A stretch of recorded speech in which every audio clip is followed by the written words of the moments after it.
Talofa, Malele, Bula and Welcome to Season 5, Episode 51 of Breakfast Bites by TEIVOVOsports.com, a wrap of Pacifica People's sports news on this partly cloudy but bright Wednesday morning, 24 May 2023. Coming to you with tons of hanisi from the 180th meridian in the middle of the Pacific Ocean.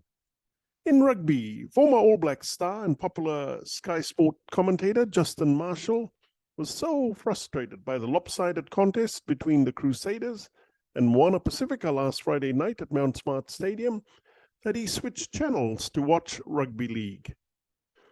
Look, I will throw it out there. Once they pulled out by 20-odd points or whatever, I stopped watching and switched over to see what Rugby League game was on, Marshall said on a sport radio show. More on the troubles of rugby in background buzz at the end of this podcast. In Rugby League, NRL Round 13 games, Thursday, Dolphins versus St. George Dragons at KO Stadium at 7:50 p.m. Australian Eastern Standard Time. On Friday, the Eels versus the Cowboys at CommBank Stadium at 8 p.m. And on Saturday, the New Zealand Warriors versus the Broncos in Napier, New Zealand at 5:30 p.m.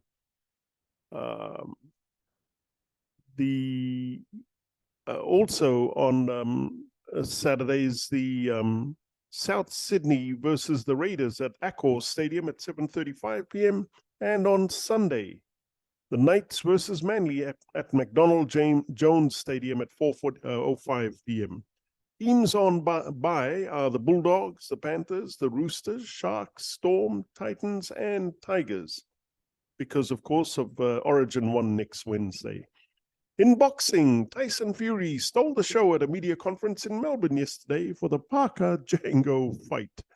And the Gypsy King expects fireworks between Joseph Parker and Whainga Django Opelu, and declared someone's getting knocked the F out in the heavyweight slugfest.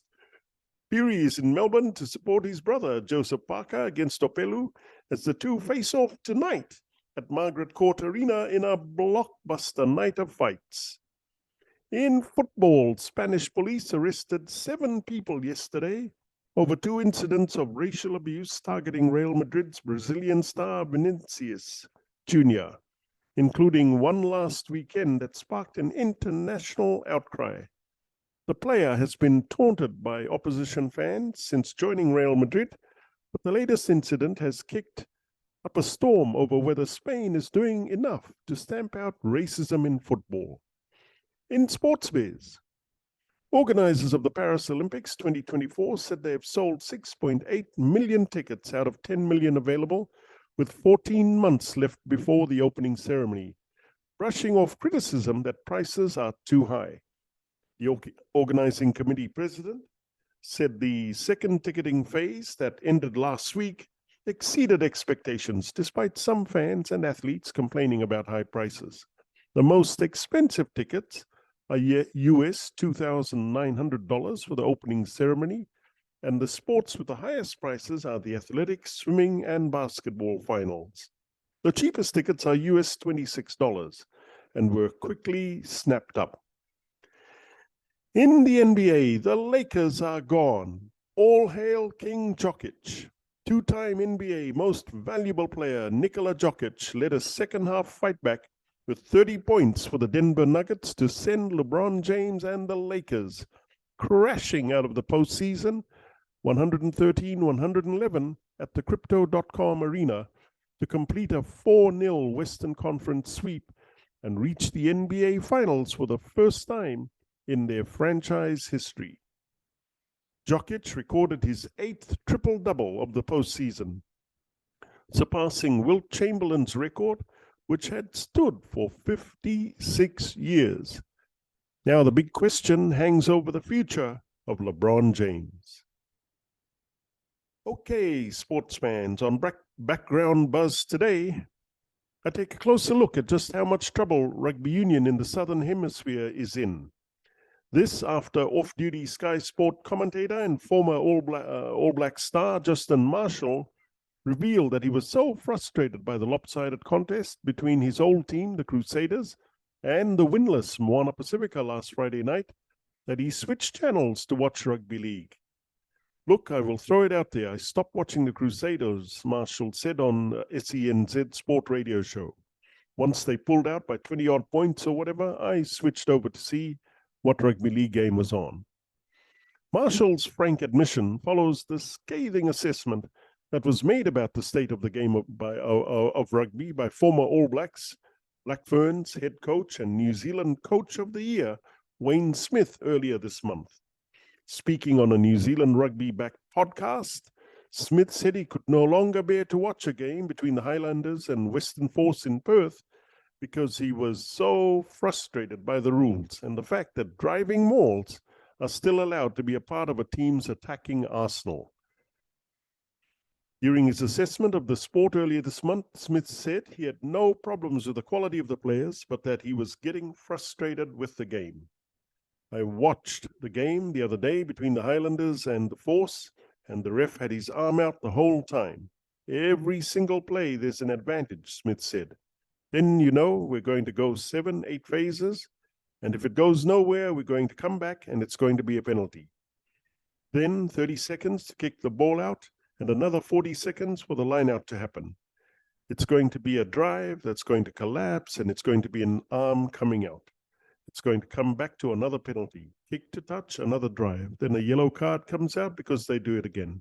And you wonder why rugby fans are not turning up to Super Rugby Pacific games in New Zealand and Australia and switching channels to watch rugby league. As I have stated before, who wants to watch an 80-minute game of rugby where the ball is actually alive and in play, on average, only around 24 minutes? My other pet peeve is kicking penalties to touch for a line-out, followed by a driving maul for a try. Boring. Like what I said yesterday about the red card in Sevens rugby. World rugby must get smarter around kicking penalties to touch and driving mauls for tries.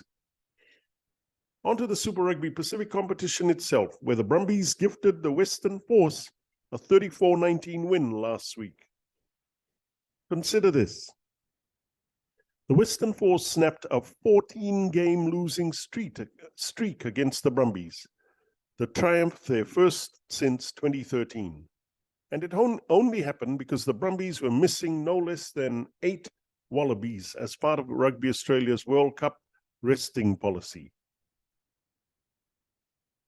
Fielding instead a team of little puppies, to quote Western Force hooker Folau Whainga, who said the mass changes allowed the Brumbies big dogs to rest at home and get their necks massaged.